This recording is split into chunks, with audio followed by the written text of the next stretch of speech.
fange ich am besten an?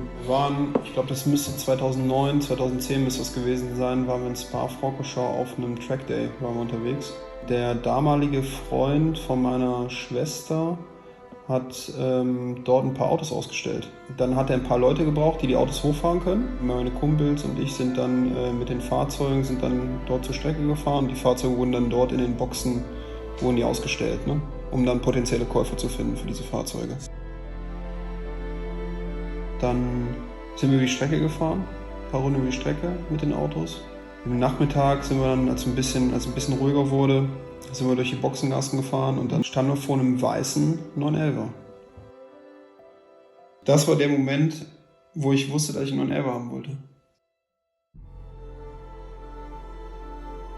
Genau, und dann sind erstmal fast 10 Jahre vergangen.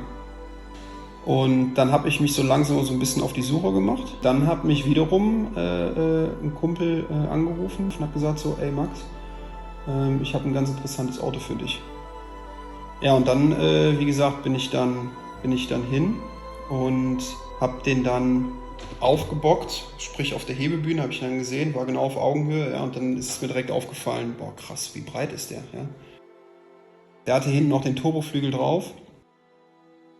Er war es nicht sicher, ob er das Fahrzeug verkaufen will. So war das. Es musste was gemacht werden im Auto.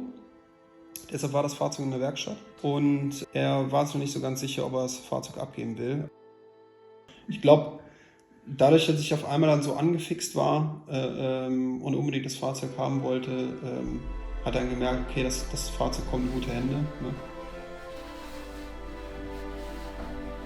Für meine Freundin, die Eltern, die haben einen Labrador.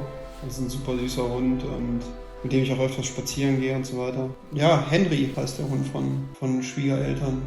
Der ist, wie gesagt, der ist komplett schwarz und hat an der Brust so einen weißen Fleck. Ne?